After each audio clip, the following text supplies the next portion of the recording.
رب زدني علما رب زدني علما. السلام عليكم ورحمة الله وبركاته. إن الحمد لله نحمده ونستعينه ونستغفره ونعوذ بالله من شرور أنفسنا ومن سيئات أعمالنا. من يهده الله فلا مضل له ومن يضلل فلا هادي له. وأشهد أن لا إله إلا الله وحده لا شريك له وأشهد أن محمدا عبده ورسوله. يا أيها الذين آمنوا اتقوا الله حق تقاته ولا تموتن إلا وأنتم مسلمون. يا أيها الناس اتقوا ربكم الذي خلقكم من نفس واحدة وخلق منها زوجها وبث منهما رجالا كثيرا ونساء واتقوا الله الذي تساءلون به والأرحام إن الله كان عليكم رقيبا. يا أيها الذين آمنوا اتقوا الله وقولوا قولا سديدا يصلح لكم أعمالكم ويغفر لكم ذنوبكم ومن يطع الله ورسوله فقد فاز فوزا عظيما. أما بعد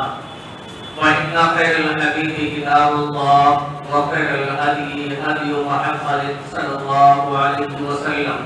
وشر الأمور محدثاتها وكل محدثة بدعة وكل بدعة ضلالة وكل ضلالة في النار.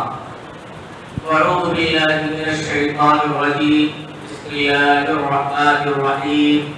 ولقد أوحي إليك وإلى الذين من قبلك لئن أشركت ليحبطن عملك ولتكونن من الخاسرين. حاضرین گرامی، امت مسلمہ کے نوجوان ساتھیوں، عزیز بچوں اور پردہ نشین میری ماں اور بہنوں، اللہ رب العالمین کا بے پایا شکر و احسان ہے کہ اس نے ہمیں اسلام کے ارکان میں سے ایک رکن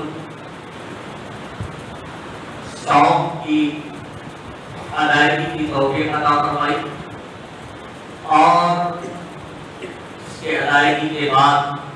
ایک ساتھ اکٹھا ہو کر کے اللہ رب العالمین نے اپنے ذکر اور شکر کی بھی توفیق عطا فرمائی کہ ہم ایک ساتھ اکٹھا ہو کر کے اللہ رب العالمین کا ذکر کر رہے ہیں، اس کا شکریہ ادا کر رہے ہیں. تقبل اللہ منا ومنکم صالح الاعمال. حاضرین گرامی، اللہ رب العالمین نے انسان اور جنات دونوں مخلوقوں کی تخلیق ہی سے یہ کی ہے کہ وہ اللہ رب العالمین کی عبادت کریں. عبادات بھی کے لیے اللہ رب العالمین نے پیدا کیا ہے. اللہ رب العالمین سے دعا ہے کہ اللہ رب العالمین ہماری عبادتوں کو قبول فرمائے. ہم سے جو کوتاہیاں ہو گئی ہیں، جو لغزشیں ہو گئی ہیں، ان لغزشوں اور کوتاہیوں کو درگزر فرمائے. لیکن ایک چیز جو آیت کریمہ خطبہ مسورہ کے بعد میں نے آپ کے سامنے تلاوت کی ہے، سورہ زمر کی، اس سے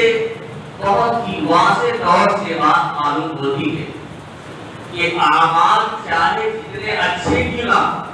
یہاں تک کہ کتاب و سنت کے مطابق بھی کیے گئے، لیکن بندے سے اگر ایک غلطی ہو جائے اور اس غلطی پر وہ انتقال کر جائے، بندے سے ایک ایسا جرم ہو جائے، ایک ایسی کوتاہی ہو جائے جس کوتاہی سے توبہ کرنے کی اسے توفیق نہ مل پائے، جس کوتاہی جس جرم اور گناہ سے بندے کو بخشش طلب کرنے کی توفیق نہ مل پائے، اسی گناہ پر اگر وہ انتقال کر جاتا ہے تو چاہے نیکیوں کے انبار کھلا ہو، اللہ رب العالمین کے یہاں سارے کے سارے اعمال ضائع و برباد ہو جائیں گے. کوئی عمل اللہ رب العالمین کے یہاں مقبول نہیں ہوگا. اور وہ کیا ہے؟ وہ برائی اور وہ جرم شرک ہے. شرک کہتے اسے ہیں، پہلے آپ یہ دیکھ لیں. شرک کہا یہ جاتا ہے کہ اللہ رب العالمین کے علاوہ کسی اور کو بھی خالق مانا جائے، کسی عورت کو بھی مالک تصور کیا جائے، کسی عورت کو بھی رازق مان لیا جائے، کسی اور کو بھی مدبر الامور مان لیا جائے یا کسی طرح اللہ تعالیٰ کی جو عبادات ہیں ان عبادات میں سے کوئی بھی عبادت غیر اللہ کے لیے بھی کر لیا جائے تو اسی کو شرک کہا جاتا ہے. اور جب شرک آدمی کرے گا، شرک کی حالت پر انتقال کرے گا تو اللہ سارے کے سارے اعمال برباد ہو جائیں گے. آپ دیکھیں سورہ زمر کے اندر اللہ رب العالمین نے عام انسانوں کو تو جانے نہیں دی، خود اللہ کے رسول صلی اللہ علیہ وسلم کو مخاطب کیا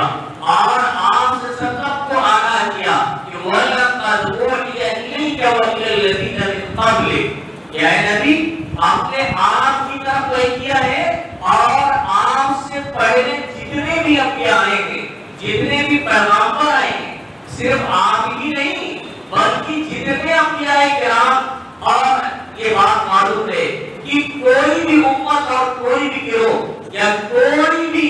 کسی بھی زمانے میں آنے والے لوگ رہے ہوں، ہر ایک کے پاس اللہ رب العالمین نے نبی بھیجا ہے، پیغمبر بھیجا ہے. تو اللہ رب العالمین کہتے ہیں کہ اے نبی ہم نے آپ کی طرف وحی کی ہے اور آپ سے پہلے جتنے انبیاء کرام آئے لَئِنْ أَشْرَكْتَ، کہ اگر آپ لوگ شرک کریں گے. آپ غور کریں کہ انبیاء کرام شرک سے بچانے ہی کے لیے بھیجے جاتے تھے، توحید کی دعوت دینے ہی کے لیے بھیجے جاتے تھے. ان سے یہ امر محال ہے ان کے لیے کہ وہ شرک کے ارتکاب کریں. وہ معصوماً خطا ہوتے تھے، وہ اس کے باوجود اللہ رب العالمین نے تنبیہ کی کہ نبی ہم نے آپ کو بھی وحی کر دی ہے اور آپ سے پہلے لوگوں کو بھی جو بھی انبیاء کرام آئے ہم نے یہ وحی کی ہے کہ لَئِنْ أَشْرَكْتَ، سنو اگر تم شرک کر بیٹھو گے، میری عبادت میں کسی غیر کو شریک ٹھہرا لو گے، کسی ایک کو ساتھی بنا لو گے تو لَيَحْبَطَنَّ عَمَلُكَ، تو تمہارے سارے اعمال ضائع ہو جائیں گے. وَلَتَكُونَنَّ مِنَ الْخَاسِرِينَ، اور آپ خسارہ اٹھانے والوں میں سے ہو جائیں گے. اب آپ غور کیجئے، جب انبیاء کرام کا یہ حال ہے، پیغمبروں کا یہ حال ہے کہ جن سے شرک کا اندیشہ تھا ہی نہیں، اس کے باوجود اللہ رب العالمین نے بڑی سختی کے ساتھ تنبیہ کی کہ نبی صلی اللہ علیہ وسلم اگر آپ سے شرک ہو جائے گا، اگر آپ سے یہ جرم ہو جائے تو آپ نے بھی تو تبلیغ کی ہے، آپ نے تو مشقتیں دے دی ہیں، آپ نے جو دعوت اسلام کو لوگوں تک پہنچانے کے لیے پریشانیاں جھیلی ہیں، کیسے کیسے تعلق سنے، کتنی مصیبتیں برداشت کی ہیں، اس کا کوئی آپ کو بھی اجر و ثواب نہیں مل سکتا ہے. اور آپ اپنے گریبان میں چھانٹیں، اپنے گریبان میں چھان کے دیکھیں کہ ہم کو سرابت گناہوں میں لگ پڑتے ہیں. اگر ہم سے بھی شام سے شرک کا ارتکاب ہوتا ہے تو کیا ہمارے اعمال بچ سکتے ہیں؟ کیا ہمارے کیے ہوئے روزے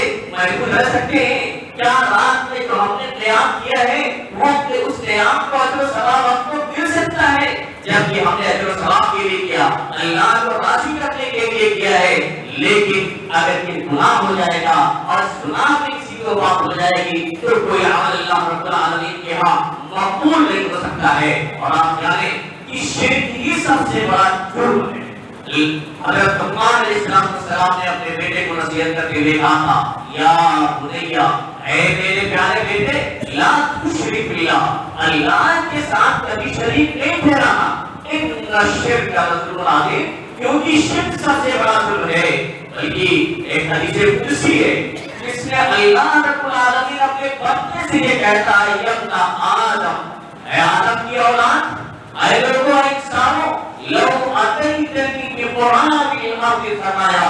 ثم لقیتنی لا تشرک بی شیئا، کہ اگر تم اس سے قیامت کے دن ملو، گناہوں کا انبار ہو اور اتنا گناہ ہو کہ پوری زمین اس سے بھر جائے. اللہ رب العالمین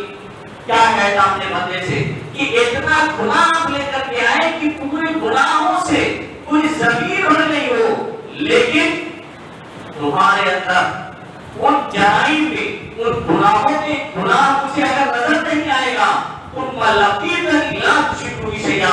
لیکن تمہاری حالت میں یہ ہو، گناہوں کے انبار پوری زمین اتنی بڑی ہو تمہارے گناہوں سے، لیکن شرک نہ کیا ہو، آپ توحید میں قائم رہے، اللہ کے سامنے کسی دوسرے کے در میں آپ نے سجدہ نہ کیا ہو، کسی دوسرے کے سامنے فریاد نہ کی ہو، اللہ کے علاوہ کسی دوسرے کے سامنے آپ نے ضرورتیں نہ رکھی ہوں، تو سنو لَأَتَيْتُكَ بِمَا بِقُرَابِهَا کہ مغفرتاً تو میں اتنے ہی زیادہ مغفرت دے کے مجھ سے ملاقات کروں گا. یعنی اگر گناہ زیادہ سے زیادہ ہو جائے لیکن اگر ایمان پہ توحید پہ قائم پہ شرک سے بندہ محفوظ ہے تو اللہ رب العالمین کہتے ہیں کہ میں ان گناہوں کی کوئی پرواہ نہیں کروں گا, ان گناہوں کی مغفرت کروں گا اور میں معاف کر دوں گا. لیکن اگر شرک کی حالت میں مرے تو اللہ رب العالمین نے صاف طور سے اعلان کر دیا ہے انہ من یشرک باللہ فقد حرم اللہ علیہ الجنۃ ومأواه النار. کہ انہ من یشرک باللہ, جو شخص اللہ کے ساتھ شرک کرتا ہے تو اللہ رب العالمین نے ایسے شخص کے لیے جنت کو حرام کر دیا ہے. اب ایسا شخص اگر اس ایمان میں مر جاتا ہے توبے کی توفیق نہیں مل پاتی ہے تو اللہ رب العالمین نے ایسے شخص کے لیے جنت کو حرام کر دیا ہے وَمَأْوَاهُ النَّارُ, اور اس کا ٹھکانہ جہنم ہی ہے, اس کے علاوہ اور اس کا کوئی ٹھکانہ نہیں. عبداللہ بن مسعود رضی اللہ تعالیٰ عنہ کہتے ہیں کہ وہ اللہ کے رسول صلی اللہ علیہ وسلم نے فرمایا مَن مَاتَ لِلَّهِ وَهُوَ يَدْعُو لِلَّهِ مِن دُونِ اللَّهِ نِدًّا وَدَخَلَ النَّارَ. جو شخص مر جائے اور مرتے وقت اللہ کے علاوہ دوسروں کو ہی پکارتا رہے, دوسروں کو ہی فریاد رسا سمجھتا رہے, دوسروں ہی سے فریاد رسی کرتا رہے, دوسروں کو مشکل گزار اور حاجت روا سمجھتا رہے, تو سمجھ لیجیے کہ وہ جہنم میں ہی داخل ہوگا, اس کے علاوہ اس کا کوئی ٹھکانہ نہیں ہے. تو سامعین کرام, شرک یہ ایسا عمل ہے کہ ساری عبادتیں ضائع ہو جاتی ہیں, ساری عبادتیں برباد ہو جاتی ہیں. اسی لیے اللہ رب العالمین نے وہ تمام دروازے جن دروازوں کے ذریعہ بندے کے اندر شرک گھس جاتا ہے یا جن دروازوں کے ذریعہ بندہ شرک میں مبتلا ہو جاتا ہے ان تمام دروازوں کو بند کر دیا ہے. وہ کوئی دروازہ کھلا نہیں رکھا. انہیں دروازوں میں سے ایک دروازہ یہ ہے کہ رسولوں کی تعریف میں مبالغہ کرنا, ضرورت سے زیادہ رسولوں کی تعریف میں مبالغہ کر دینا, اس مبالغے کی وجہ سے آدمی شرک میں مبتلا ہو جاتا ہے. اسی لیے اللہ کے رسول صلی اللہ علیہ وسلم نے فرمایا کہ لا تطرونی کما عبد النصارى ابن مریم فانما عبد انا عبد وقولوا عبد اللہ ورسولہ. اللہ کے رسول نے فرمایا کہ تم میری تعریف میں مبالغہ اس طرح سے نہ کرنا, میری تعریف اتنی زیادہ نہ کرنا مجھے بڑا کر کے جس طرح سے نصارہ نے یہود کو نصارہ نے عیسیٰ ابن مریم کی تعریف کی اور مبالغہ کیا تو اللہ کا بیٹا قرار کر دیا, اللہ کا ساتھی و شریک بنا دیا. تو میں اللہ کا بندہ ہوں, تو مجھے کہو کہ میں اللہ کا بندہ ہوں, اس کا رسول ہوں. تو رسولوں کی تعریف میں مبالغہ آرائی کرنا یہ شرک کا ایک دروازہ ہے. اس کے ذریعے تعریف کرتے کرتے تو اس کو اللہ بنا بیٹھتا ہے اور رسولوں کو معبود بنا بیٹھتا ہے. اسی طرح سے قبروں کو پختہ بنانا یہ بھی شرک کا ایک دروازہ ہے, قبروں پر تعظیم کرنا یہ بھی شرک کا ایک دروازہ ہے. اسی لیے اللہ کے رسول صلی اللہ علیہ وسلم نے فرمایا کہ نہا رسول اللہ صلی اللہ علیہ وسلم ان یجسس القبر وان یقعد علیہ وان یبنى علیہ, کہ اللہ کے رسول صلی اللہ علیہ وسلم نے قبروں کو پختہ بنانے سے, ان پر بیٹھنے سے منع کرنے یا کسی طرح سے ان پر تعمیر کرنے سے منع فرمایا. اور اللہ کے رسول صلی اللہ علیہ وسلم نے جس مرض میں جس بیماری میں آپ کی وفات ہوئی اس وقت بار بار یہ کہتے رہے لعنت اللہ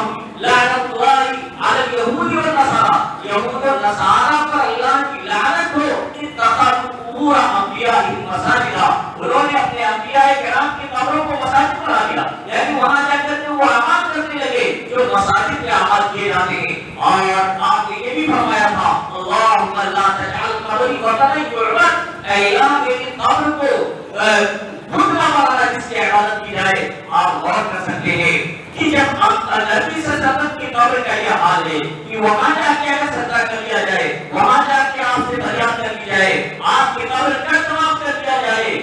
یا آپ سے فریاد رسی کی جائے تو آپ کی قبر خود کا شکل تیار کر سکتی ہے. اور اس سے اللہ کے رسول صلی اللہ علیہ وسلم نے اپنے لیے دعا کی تھی. تو بتائیے اور دوسرے اولیاء کرام جن کے بارے میں عقیدہ رکھا جاتا ہے کہ ان کی روحوں کو تصرف کرنے کا ہے, اسی ڈر سے لوگ ان کے سامنے جا کے نظر و نیاز کرتے ہیں, واقعہ کرتے ہیں, ان کے قبروں پر جانور سوا کرتے ہیں. یہ تمام چیزیں شرک ہیں. اگر ایسے آواز سے توبہ نہیں کیا گیا تو لاکھ روزے رکھتے رہے, لاکھ قیام اللیل کرتے رہے, لاکھ اپنے شب بیداری کرتے رہے, شب قدر میں اللہ رب العالمین کے ہاں کوئی عمل مقبول نہیں ہوگا۔ تو سامنے کرام اگر عمل کی مقبولیت چاہتے ہیں تو سب سے پہلے شرک سے توبہ کرنا ہوگا، شرک سے اجتناب کرنا ہوگا، شرک سے بچنا ہوگا۔ اور ایک حدیث سے ذکر کر کے اپنی بات ختم کرتا ہوں، وہ حدیث ہے خواتین کے تعلق سے، کیونکہ بار بار خطبے سے ذکر کیا گیا ہے، لیکن چونکہ وہ وہی تعداد نہیں ہوتی ہے خواتین کی جو آج ہے، اس لیے عیدگاہ میں ان کے آنے کے تعلق سے بات میں ان کے سامنے رکھ دوں کہ جو عورتوں کا انتظام کیا جاتا ہے، عیدگاہ میں انہیں بلایا جاتا ہے، ان سے لوگ سوچتے ہیں یہ نئی کون سی چیز ہے، لیکن سامنے کرام یہ کوئی نئی چیز نہیں ہے، یہ کوئی انوکھی چیز نہیں ہے، بلکہ آپ دیکھیں مسلم شریف کی روایت ہے 883 نمبر حدیث آپ سرچ کر سکتے ہیں۔ ام عطیہ رضی اللہ تعالی عنہا کہتی ہے کہ امرنا رسول اللہ صلی اللہ علیہ وسلم ان نخرجهن العواتق والحیض وذوات الخدور،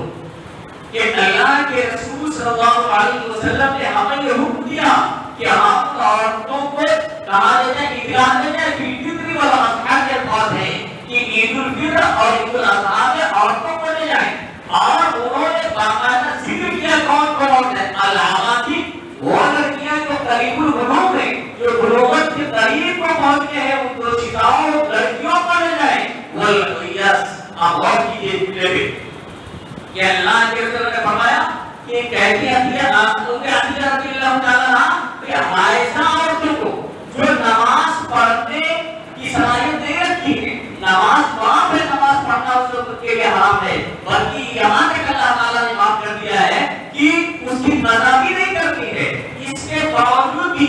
اللہ کے رسول نے کہا کہ ایسا عورتوں کو بھی لے جاؤ، یا اسی طرح سے جو نماز میں عورتیں ہیں نماز نہیں پڑھ سکتی ان کو بھی لے جاؤ عیدگاہ میں، یہ اللہ کے رسول نے حکم دیا۔ وذوات الخدور، اور جو پردہ نشین نہیں مائیں اور بہنیں ہیں وہ تمام عورتیں ہیں، ان تمام کو لے جاؤ۔ پھر آگے آپ نے فرمایا فحق الحیض ویعتزلن الصلاۃ ویشهدن الخیر ودعوۃ المسلمین، جہاں تک بات عائدہ عورتوں کی ہے، نماز والی عورتوں کی ہے، تو وہ چاہے نماز سے الگ رہے گی، نماز تو نہیں پڑھے گی، لیکن خیر و برکت کے کاموں میں، مسلمانوں کے دعاؤں میں، وہاں تو نصیحت میں وہ شریک رہے گی، ان سے ان کی چیزوں سے وہ محروم نہ رہے۔ اس لیے اللہ کے رسول صلی اللہ علیہ وسلم نے فرمایا کہ ان عورتوں کو بھی آپ لے جائیں۔ تو آپ بتائیے، ایک عطیہ کہتی ہے کہ میں نے سوال کر لیا کہ اللہ کے رسول ایران کا ضرور رہنے کی بات، بھائی اگر کوئی ایسی عورت ہے جس کے پاس چادر ہی نہ ہو، یا جس کے پاس نماز نہ ہو، جو جس سے وہ پردہ کر کے جا سکے، تب وہ کیا کرے؟ تو آپ صلی اللہ علیہ وسلم نے یہ کہا کہ بغیر پردے ہی کی چلی جائے، پردے کا مسئلہ نہیں کرے، کوئی بات نہیں ہے، بلکہ آپ نے فرمایا کہ کل مصباح اخرى فی الواقعہ، اس کی بہن کوئی ہے، اس کی ساتھی سہیلی جس کے پاس جائے وہ اپنا جواب دے دے، تو وہ مانگ کر کے عادت مغنی مانگ کر کے اٹھ کر کے آئے، لیکن یہ ریاض سے آئے کہ اللہ کے رسول صلی اللہ علیہ وسلم قوم میں اسی لیے یہاں نصب کیا جاتا ہے، اور اسی لیے جمعہ میں بھی خواتین کا نصب کیا جاتا ہے، تو عورتوں کو روکنا نہیں چاہیے بلکہ انہیں لانا چاہیے تاکہ مسلمانوں کے برکت کے کاموں میں وعظ و نصیحت میں شریک رہیں۔ اور ایک چیز اور جو آپ جانتے ہیں کہ اللہ کے رسول نے فرمایا کہ اگر رمضان کا روزہ رکھ لیتا ہے کوئی شخص اور شوال کے 6 روزے رکھتا ہے تو پورے سال روزہ رکھنے کا ثواب ملتا ہے، لیکن عورت سب سے برابر ہے، لیکن عورت کے لیے کنڈیشن ایک شرط ہے خواتین کے لیے، اس پر عمل کرنا ضروری ہے، یہ فرمان رسول ہے، اس پر عمل کرنا چاہیے۔ اگر کوئی قانون نہیں کرتی ہے تو ممکن ہے وہ گنہگار ہو جائے۔ اللہ کے رسول صلی اللہ علیہ وسلم نے فرمایا لا یحل لامرأۃ تصوم وتطوع شاهد الا باذنہ، یعنی کسی عورت کے لیے نفلی روزہ رکھنا اگر اس کا شوہر اس کے گھر پر موجود ہے، اس کے سامنے رہ رہا ہے، تو اس کی موجودگی میں بغیر اس کی اجازت کے نفلی روزے کا اہتمام کرنا جائز نہیں ہے۔ اگر وہ نفلی روزہ رکھنا چاہتی ہے تو اپنی شوہر سے اجازت لے، سوائے رمضان کے روزے کے علاوہ، کیونکہ وہ فرض ہے۔ اس لیے خاتون اور زیادہ تر اپنے سے خواتین کی اہتمام کر پاتی ہے، اللہ تعالیٰ انہیں مزید تو بھی بتا فرمائے، لیکن اگر شوہر گھر پہ ان کے ساتھ موجود ہے تو اس کی اجازت لینا ضروری ہے۔ اس لیے اپنے شوہر سے، جو شادی شدہ عورتیں ہیں شوہر والی ہیں، وہ اپنے شوہر سے اجازت لے کر کے ہی نفلی روزے کا اہتمام کریں۔ اللہ تبارک و تعالیٰ سے دعا ہے کہ اعلان نبی ہماری چھوٹی بڑی بڑی جو بھی نیکی ہم سے ہوئی ہے اللہ رب العالمین تمام نیکیوں کو قبول فرمائے. الہ العالمین ہم سے جو کوتاہیاں ہو گئی ہیں جو غلطیاں ہو گئی ہیں ان غلطیوں کو دور فرما دے. الہ العالمین اپنے کو پریشان حال دے ان کی پریشانیوں کو دور فرما دے. یا الہ العالمین اپنے جو مقروض ہیں قرض کے بوجھ کے تلے دبے ہوئے ہیں ان کو قرض کی ادائیگی کی توفیق عطا فرما دے. الہ العالمین اپنے مسلمان جہاں بھی پریشان حال ہیں جہاں بھی کسی بھی طرح کی مصیبت و پریشانی میں ہے ان کے مسائل کو حل فرما انہیں ہر موڑ پر آسانی فرما. الہ العالمین ہم سے جو بھی لفظ اور خطائیں ہو گئی ہیں ان خطاؤں کو معاف کر دے. الہ العالمین جس طرح سے تمہیں ہمیں رمضان المبارک کے مہینے میں عبادت کرنے کی توفیق عطا فرمائی مسجدیں آباد کرنے کی توفیق عطا فرمائی. الہ العالمین اس مہینے کے بعد بھی تو ہی خالق ہے تو ہی رازق ہے ایسے ہی تو ہمیں عبادت کرنے کی توفیق عطا فرما. بارک اللہ لنا ولکم فی القرآن العظیم ونفعنا وإياکم بالآیات والذکر الحکیم. وآخر دعوانا الحمد للہ رب العالمین. السلام علیکم ورحمۃ اللہ وبرکاتہ.